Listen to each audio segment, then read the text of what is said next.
Hey again. Right.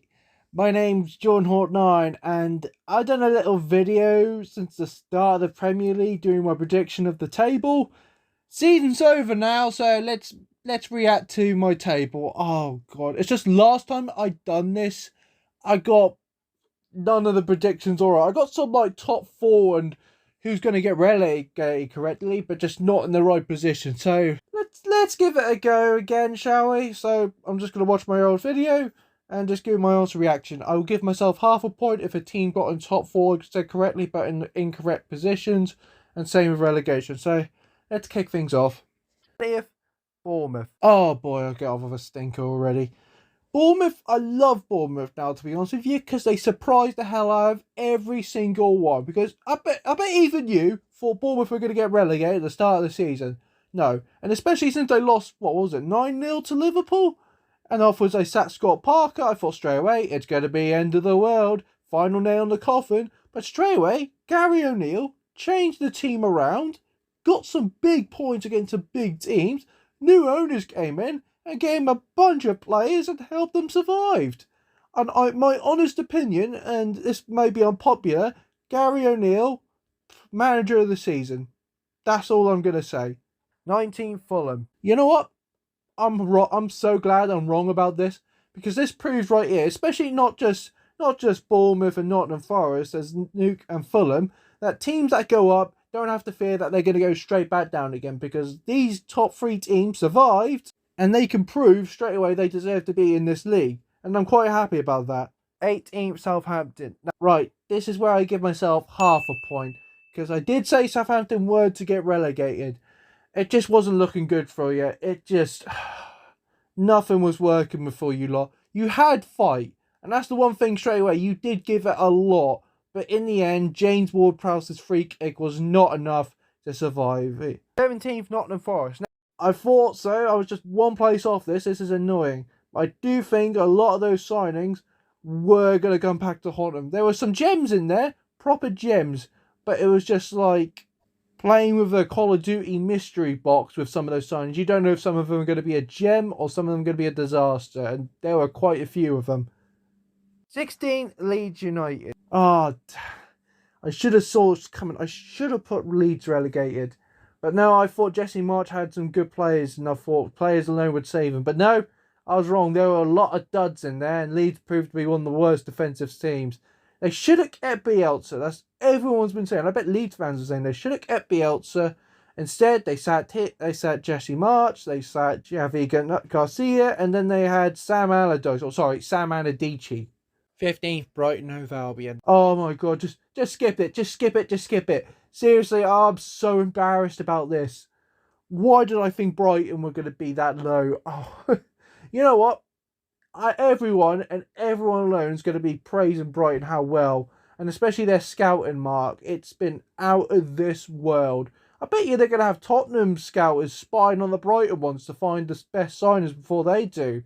That's what it's going to come down to. 14th, Wolves. Well, God, just one place off, Wolves.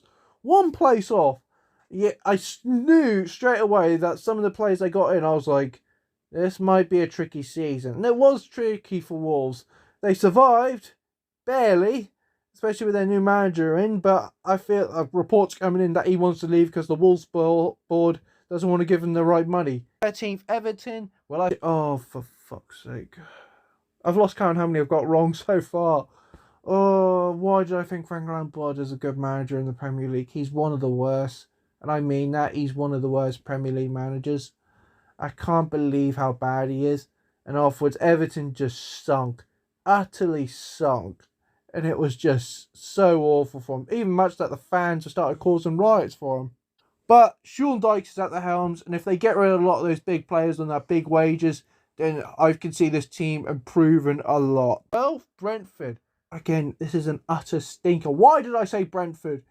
You know what? Brentford did really well. And they surprised a lot of teams, especially that 4-0 win against United. I could not believe it. I was on holiday. I thought I drank too much of that Cornish Rattler, so it was going straight to my head. But you know what? Congrats, Brighton. 11th, Crystal Palace. Wait. I got one right. I got one right!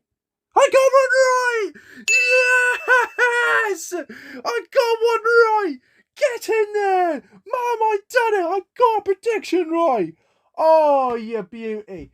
I honestly thought they were going to utterly panic since they sacked Vieira and brought Roy Hudson. I thought, oh, you're fucked straight away. But no, Roy Hudson turned this team around, and Izzy deserved to be in that England squad over Maddison, I've got to say. And I've you know what? Round of applause. I love you, Crystal Palace. 10th, Leicester. Oh, it went down so quickly. Oh my gosh. Where do we begin with Leicester? It's been an honour, Leicester, having you in the Premier League. It's been an utter honour. You've given the world the biggest surprise, an FA Cup win, a Premier League, Community Shield, and absolutely sunk. You should have got a new goalkeeper, and you should have spent big money on a goalkeeper. Yeah, I understand Danny Ward is Wales' #1, but some of the stinkies he done was awful. And then afterwards you sat Roy Hudson. You didn't give him enough confidence to keep you up. And then you got Dean Smith, who's, well, known for getting Norwich City relegated. 9th, Aston Villa. Now, you know what? Fair enough. Because Aston Villa outsmarted everyone. Yeah, Gerrard didn't have the best time near the end, and I think it was down to his assistant managers being the brains of the operation. Look what he's doing at Rangers right now. I can see them getting a lot better. But who'd they get in? Unai Emery, and I thought straight away, well, they're screwed. Because Unai Emery, I thought, was only good with Spanish clubs.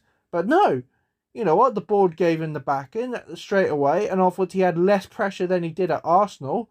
And they got him European football for the first time in a very, very long time for Aston Villa. 8th, Newcastle. Alright, I'll admit it, I was wrong. I didn't expect you lot to get top 4 in your first full season with the Saudi owners. Did I expect that a team of Almiron, Jacob Murphy, Fabian Scarjolinton would do it? No. But I think that's more down to Eddie Howe and how much he has put a lot of faith in those players, and the players reward them. Especially that win over Tottenham. What was it, 4 goals within 20 minutes? That was utterly insane, and I can't wait to see the Geordies being in Champions League football. It's just a shame that it was because of blood money. 7th, West Ham United. Oh boy, here we go. Right, yes, West Ham. I thought they would do alright, but I think straight away there were a lot of cracks.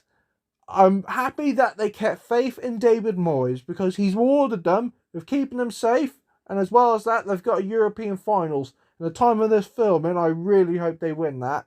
6th, Chelsea. Now hold. Okay. I'm such a no. In fact, you would have thought Chelsea would have been like top 6 or top 4 at least, but no. Oh my god, that's gone bad. Banter club of the season, Chelsea. The only thing I look forward to after a Chelsea fan is watching that TikToker scream over the phone. It's just so bad.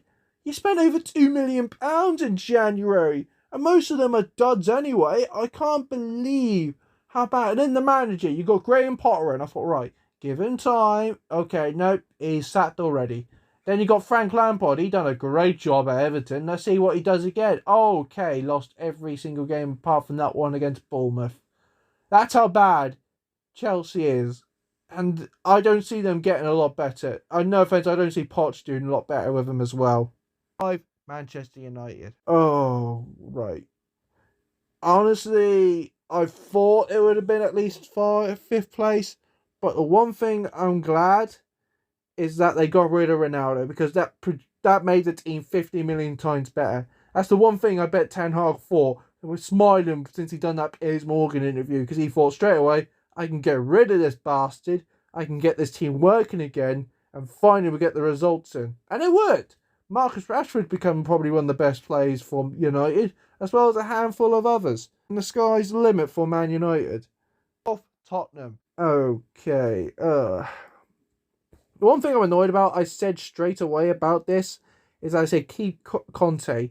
And how'd that work? No, he just done a massive rant about the board. Daniel Levy, I think, is a utter moron. He's just not choosing the right guy to take over the club. And straight away, there was him talking about, oh, let's sign Pochettino again. No, that's not going to work out. You need to give a guy to do a project with Tottenham, and then afterwards, boom, you're there. For example, Arsenal. 3rd, Arsenal. Oh, speak of the devil. Well, I'll give myself half a point because Arsenal did get in top 4, but no, I didn't expect it. I said third place, but I didn't expect it. But I really wanted you lot to do it. I really, really wanted you lot to do it. And how did you repay us? You bottled it. You're not the kings of bottle job. That belongs to Borussia Dortmund. But you lot bloody bottled it. West Ham, Liverpool, Southampton, a name of others. Nottingham Forest. You all blew it. Just that little bit of pressure, and it went. And you know who capitalised on that pressure. Second, Liverpool. Oh wow, it is a disaster season for Klopp. I think that worry of not getting enough midfielders in really hurt Klopp a lot. And I was surprised he was kept into the job, to be fair. But then again, he did win him a Premier League and a Champions League. But you know what? Fair enough. Europa League football, it's got to be for Jurgen Klopp. But hopefully they can improve. And as well as that, Mo Salah can fuck off as well. He cost me a lot of points in fantasy football. First place, Manchester City. Oh, yeah. Yeah, I definitely got this one right. That is another one on the board. Oh, God. How scary is Haaland? How flipping scary is this guy? He's unstoppable. He's unstoppable. And I thought at the start Man City was slipping at some things, but no. Just give the ball to Haaland and watch it work. At the time of filming this, he's got a Champions League finals as well. They're going to win the treble. I'm serious, they're going to win the treble. They're not one done, there's got 2 more to go. Man United can't do nothing against Argyle. They've got Maguire at the back, and Inter no chance. But again, Man City utterly on Arsenal tails, and as soon as Arsenal got scared, Man City punched them in the face, got first place, and congrats to them. So, that's going to be the outro to the video. Thank you ever so much for watching. Oh gosh, what a hell of a season. I can't wait for the next one. And you know what? 3, not bad. It's better than I did last time. Thank you so much, and hope you look forward to the next video.